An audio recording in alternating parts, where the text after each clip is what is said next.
Language families are a concept very similar to human families, groupings of tongues which are bundled together based on their relationship to one another. Like us, languages can have parents and siblings. Take something like the Slavic language family, which is part of the larger Indo-European family. Slavic contains tongues like Polish, Russian, Ukrainian, and Croatian to name a handful. Languages that are all similar to one another in various ways. A key way in which we dictate if a language belongs in a family or not is by looking into the similarities between them, like if they have specific words which are similar to one another. This can be seen in something like the Romance language family, a group of tongues including the likes of French, Spanish, Italian, and Portuguese, which all stem from Latin, which is also part of the Indo-European family. Many words in these languages are similar to one another. For example, think of those little scaly guys who go around basking in the sun and flicking their tongue out. In French, they're called lisa, in Spanish and Portuguese, lagarto, and in Italian, lucertola. All these names for this creature sound similar to one another. And of course, they also sound very similar to what they're called in the language I'm speaking to you all in,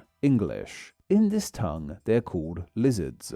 This is just one example of the many words that sound alike in English and many other Romance languages. In fact, studies into the origins of the lexicon of English have revealed that around 60% of English's vocabulary comes directly from Romance origins. More specifically, around 30% of the words are from French roots and another 30% are from Latin roots. This means that Romance words make up a large majority of English's vocabulary.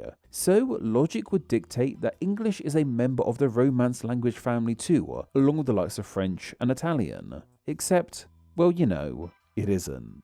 If we look at diagrams of language families, we will find English nestled not within the branches of the Romance family, but instead it is confined within the Germanic language family, which is once again an Indo-European branch. This means its family ties with the likes of German, Dutch, Afrikaans, and Swedish to name a few. But even though it's considered Germanic, only around 25% of English's lexicon is considered Germanic in its origins. Yeah, only a fragment of this Germanic tongue's words are actually Germanic in their origin.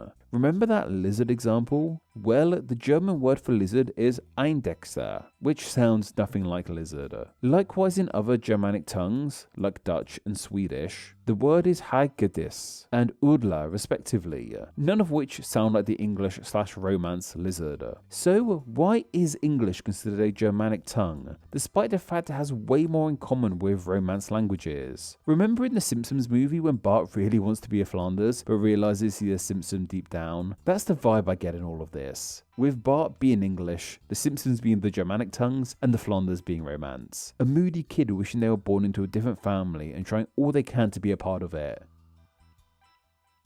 But in the same way that Bart is always going to be a Simpson no matter how hard he tries, English is always going to be a Germanic tongue no matter how Romance it wants to be. It's here we should ask ourselves the question, what actually dictates which family a language goes into? The answer to that question seems to lie in a language's ultimate origins, and English's true origins are definitely Germanic. English in its earliest form came into being in the early days of the 5th century AD, on the shores of Britain, specifically in the area we now call England.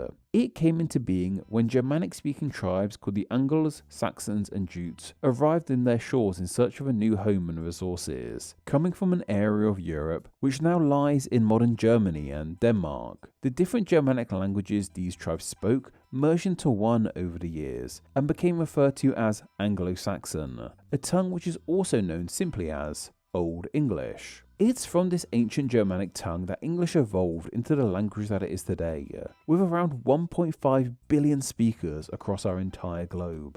It's due to these origins as to why English is a Germanic tongue first and foremost. At its very core, the language's foundations are Germanic through and through, and despite how many words of Romance origin we see in the language today, the Germanicness of English can be seen in a lot of ways too. For example, English has a similar grammar to other Germanic languages, especially when compared to the grammar of Romance languages. And of course, we have the words of Germanic origin within English. While they only make up around 25% of English's entire lexicon, it's a deeply influential 25%. The words of Germanic origin we use in English are some of the language's most basic and commonly used terms. The 10 most commonly used words in English, the, be, to, of, and, a, in, that, have, and I are all of Germanic origins. In fact, according to one Quora post, so maybe take it with a pinch of salt, only 4 of the 100 most used words in English are of Romance origin, with the rest being Germanic. So, while English does have a huge amount of Romance words, we don't really use them that much on a day-to-day basis. We mostly rely on our Germanic words. Like, unless you work at a zoo or something, you probably don't say lizard all the time. While English, at its ultimate core, is Germanic, it cannot be denied that it's had a huge Romance influence. But that's exactly what French and Latin are to English. Influences. And an influence is fundamentally an outside force which has had an impact on something or someone that alters their native state to some degree. But an influence can't really change the true origin of something. What this all means is that English is indeed a Germanic language with a huge Romance influence. And despite how much you can influence something, it doesn't change where that thing came from in the first place.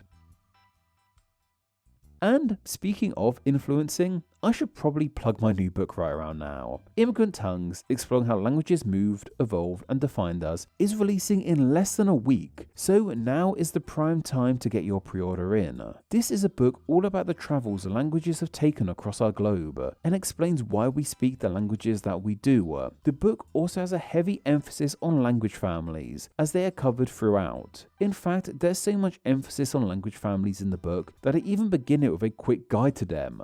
This was legitimately one of my favorite parts of the book, and I use it all the time as a cheat sheet when making these videos. There's the links down below where you can secure your copy today. But anyway, as I said, English is simply Germanic with a huge amount of Roman influence. And no amount of influence will change the core of this language.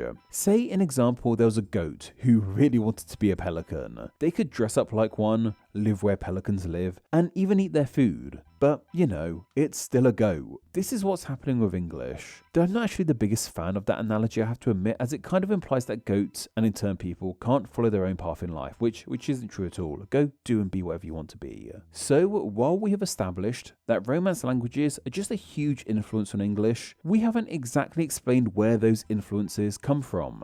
As mentioned, the Romance influence on English is specifically from Latin and French. And these influences on the language come down to the history that's played out in the birthplace of English, the island of Britain. Remember how I said that the Anglo-Saxons came to Britain in the early 5th century? Well, prior to this, Britain had been under Roman rule for centuries. Rome claimed the land we now call England in 43 AD, and only gave up on the area in 410 AD. This means that for just under 400 years, the majority of Britain was under Roman rule, and where the Romans go, their language of Latin follows too. This would have resulted in Latin becoming a dominant tongue on the island, and the language of power and influence. And even though the Romans left Britain around the time the Anglo-Saxons arrived, it doesn't mean that Latin would have been completely removed from the island. The Anglo-Saxons would have interacted with many Latin speakers, remnants of Britain's Roman past. The Latin they spoke would have intermixed with Old English at this time to give the language that deep Latin influence, while still being Germanic first and foremost. English words of Latin origin are also a more recent invention too, as many fields of study like various sciences use Latin as their key language when it comes to coining new terms and such. While that's how Latin became a huge influence in English, what about French? Well, that came around way later, and I'm sure many people know where this is going.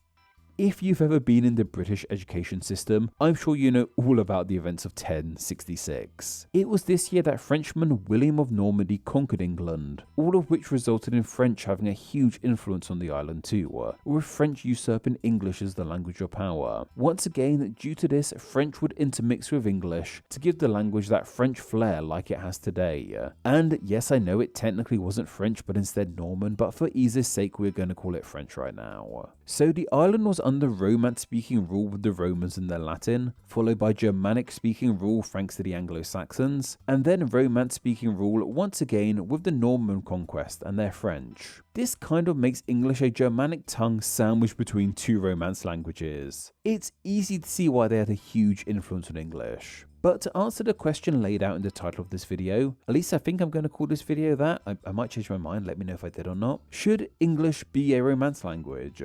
Well, honestly, probably not. At least by the measurement in which we dictate language families today.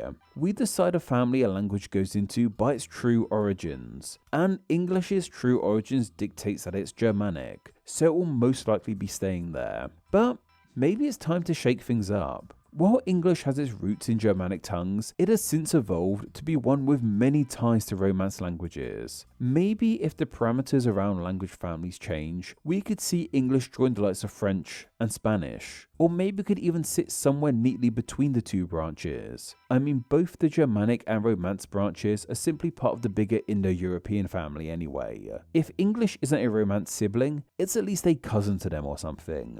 All of this just goes to show us what a strange language English truly is. And the fact it's Germanic with such a strong Romance influence makes it even more strange. But say if we somehow got to the point where English is considered a Romance tongue, I feel a lot of Romance speakers would be appalled at the idea of English being considered one of their languages. Name Explain depends on viewers like yourself supporting the channel financially on Patreon, so a huge thank you to everyone who does. Donating just $1 a month helps the channel amazingly and gets you bonuses including ad-free videos, exclusive content, the power to request ideas to be made into actual Name Explain videos, and your name at the end of the video with all these awesome people. Visit patreon.com/Name Explain or click the link down below to find out how you too can support the channel. Thank you. Thanks for reaching the end of the video. Why not watch another and subscribe to keep up to date on all things Name Explain. You can find myself on Instagram where I'm NameExplainYT and join the Facebook group Friends of Name Explain to talk with myself and other name nerds. All that will be linked down below. Anyway, I hope you enjoyed this video and once again, thank you all so much.